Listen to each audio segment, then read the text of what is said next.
assume that most people are good people, even if they're not. It bodes better for you this way. I'm not saying to be naive and to be so dumb that you can't notice people's true colours once they're showing you again and again.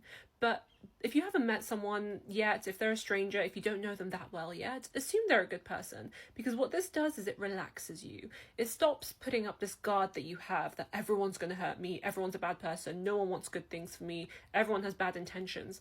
And I truly believe that most people are good anyway, but even the ones that are bad, you genuinely, it's better for you to assume they're good because it relaxes your nervous system, it relaxes just your being.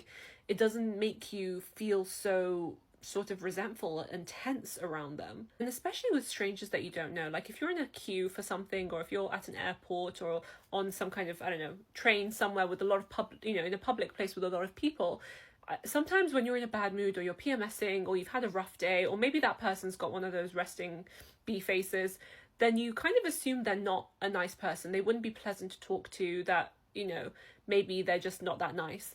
But you never know. And you never know with the kind of day that they've had. But if you assume they're a good person, and of course do this wisely, and in big cities be careful, don't just smile at anyone. But if you assume they're a good person and give them a subtle smile if they don't give creepy vibes, then it kind of relaxes you. You're the one who's gaining the benefit from it, not the other person. And this is why that quote, if you're a good person, you're doing the best thing that's best for you, and it's kind of a selfish act in a good way to be a good person because you're making yourself feel better by being a good person. It's kind of like that.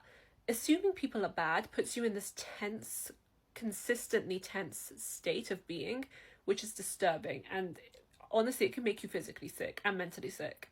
But just being relaxed and assuming people are good, and that even if they're not, karma exists, God exists if you believe in God, if you don't, the universe exists, whatever you believe in, some kind of higher power exists that puts them, responsibility will fall on them in some kind of way, and justice will be served. So assuming people are bad doesn't really give you anything apart from being really tense, and that will bring you a lot of stress, increased cortisol levels, probably more wrinkles, more grey hairs. Do we want that?